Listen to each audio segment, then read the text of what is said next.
کاروبار پر بندش ہے، اور بندش ایسے ہے کہ آپ اپنے گھر سے یا آپ کی شاپ ہے وہاں نہیں جا سکتے۔ اللہ معاف کرے، ہر انسان کو اللہ پاک اس بیماری سے بچائے۔ یا آپ پر بندش ایسے ہے کہ آپ دکان کی جگہ پہ بیٹھتے ہیں، دفتر میں بیٹھتے ہیں، اپنی کمپنی کی دفتر میں بیٹھتے ہیں، آپ کا دل ایسے گھبرانے لگتا ہے کہ آپ کا جی کرتا ہے کہ یہاں سے دوڑ کے بھاگ جاؤ۔ تو یہ بڑی علامتیں ہوتی ہیں۔ اور ایک بندش کی علامت یہ ہوتی ہے کہ گاہک آپ کی طرف نہیں آتا۔ آپ کی شاپ اچھی بھی ہے، معیاری بھی ہے، آپ کی کمپنی اچھی چیزیں بناتی ہے، لیکن اس کے باوجود آپ کی طرف کوئی کسٹمر، کوئی گاہک نہیں آتا۔ اگر آپ کسی بھی حوالے سے کاروباری بندش کا شکار ہے، یا گھر سے نہیں نکل سکتے، یا آپ کا کاروبار چلتا چلتا کاروبار اچانک سے رک گیا، تو اس مسئلے کو چھوٹا نہ سمجھیں، قرآن سے مدد لیں اس عمل کے لیے۔ اور یہ بہترین عمل ہے بندش کے خاتمے کے لیے۔ یقین مانیے، وہ لوگ جو اپنے کاروبار، اپنے دفتر کے لیے گھر سے نہیں نکل سکتے تھے، اللہ کے فضل و کرم سے اس عمل نے ان کی بندشیں ختم کر دی۔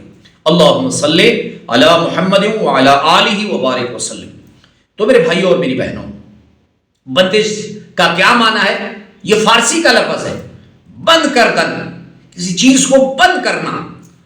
تو وہ بند کرنے کی ایک صورت یہ ہوتی ہے کہ جو شخص کاروبار اچھی طریقے سے چلاتا ہے، اس کو بند کر دو اپنی کاروبار کی طرف آنے سے۔ اور دوسرا، ایسے جادو، آپ کے پتلے، مختلف چیزیں جلانا جس کی وجہ سے آپ کو مسائل، آپ کے کاروبار میں مسائل پیدا ہوتے ہیں، جنہیں بندش کہا جاتا ہے۔ اور یہ اتنی سخت تعویذات اور جادو لوگ کرتے ہیں۔ ہمارے ایک جاننے والے نے کہا کہ میں نے رکشے میں 2 عورتوں کو ایک قبرستان میں لے کر آیا۔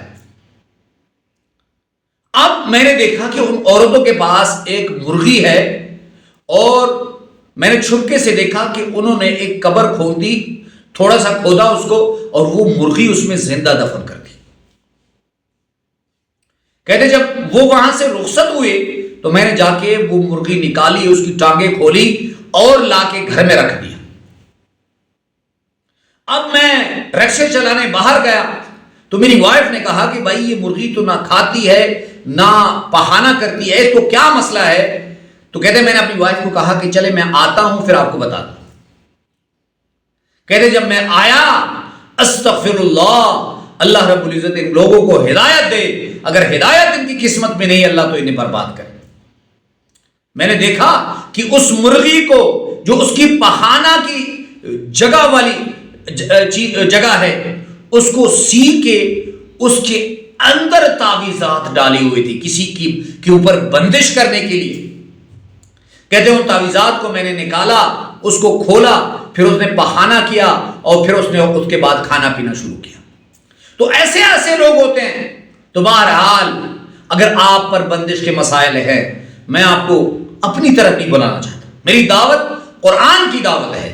آپ نے سورہ بقرہ کی 2 آیتیں صبح 11 مرتبہ آخری 2 آیتیں پڑھنی ہے، آمن الرسول سے لے کر آخر تک، اور شام کو یہ 2 آیتیں پڑھنی ہے، اول آخر درود شریف پڑھ کر، 1 مرتبہ بسم اللہ پڑھ کر، پڑھنے کے بعد پانی بے دم کریں، اس پانی کو خود پہ چھڑکیں، کاروبار کی جگہ پہ چھڑکیں، اس کو پیے، اور پھر جب گھر میں آئے پیئیں، چھڑکیں، اور اگر گھر میں نہیں چھڑک سکتے اپنی باڈی، اپنے چہرے پہ چھڑک لیں اور اس پانی کو پی لیں۔ 11 دن کا عمل ہے، اگر اس کے بعد آپ اسے کرنا چاہیں تو ٹھیک، لیکن 11 دن تک اس کو لازمی کریں انشاءاللہ۔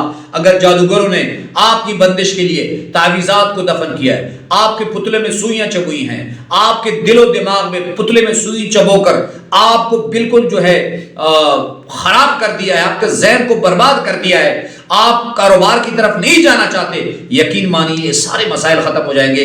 اس عمل کی آپ کو اجازت ہے، 1 مرتبہ کمنٹس باکس میں درود شریف صلی اللہ علیہ وآلہ وسلم لکھ بھی لیں اور پڑھ بھی لیں۔ اللہ ہم سب کا حامی و ناصر ہو۔